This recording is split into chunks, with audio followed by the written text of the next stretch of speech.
Hello guys, नमस्कार। आपको हमारी अवधी लोकगीत पे स्वागत है और आप लोग हमारे गाना को सुनिए और खूब प्यार दुलार दीजिए।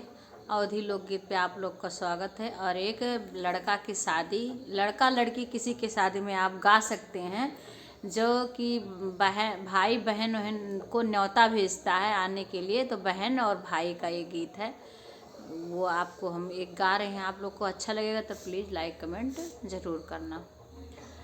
गंगा के तीरावा बाहिनी बसे जमुना बीरन भैया हे मुअरे भैया के घुमार नेवता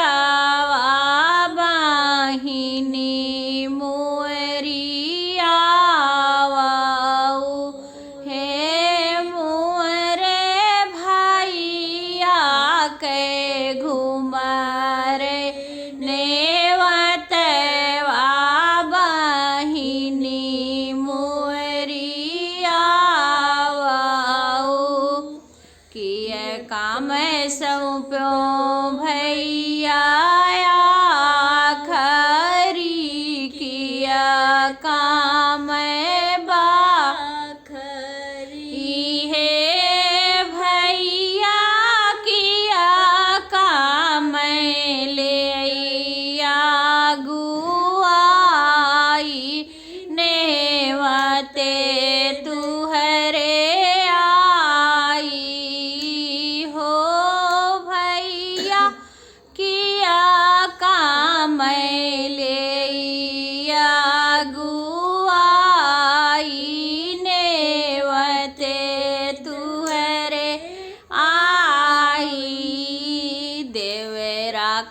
सौंपो बहिनिया खरी वनाही का बाखरी है बहिनी भाई ने कालियो आगुआ नेवते हमारे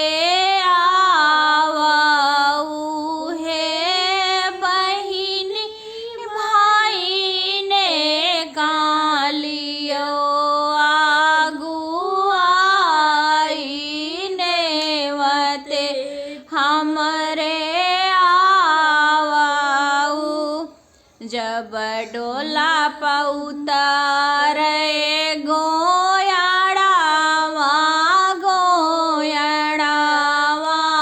के उलाटे हे यारे तक था बैठी बाबा ना कह दिया मुअरी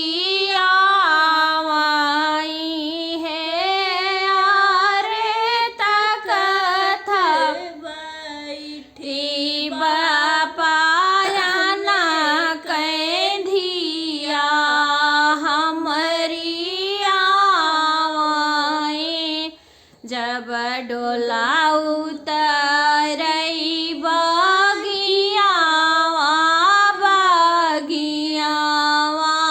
के लट यारे मचिया बैठी मैया ना कह दिया मुअरी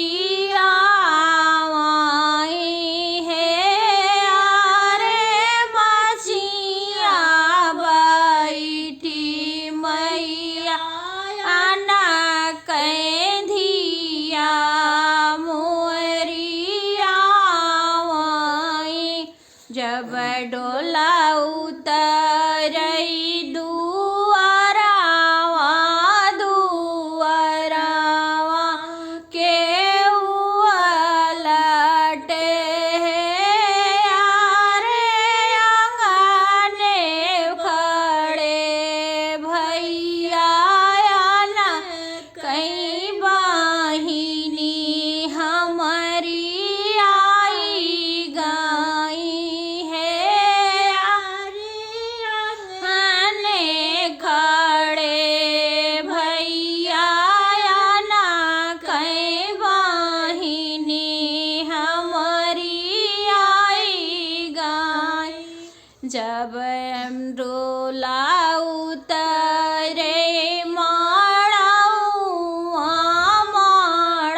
आपको हमारा ये गाना अगर अच्छा लगेगा तो प्लीज़ लाइक करना, कमेंट करना।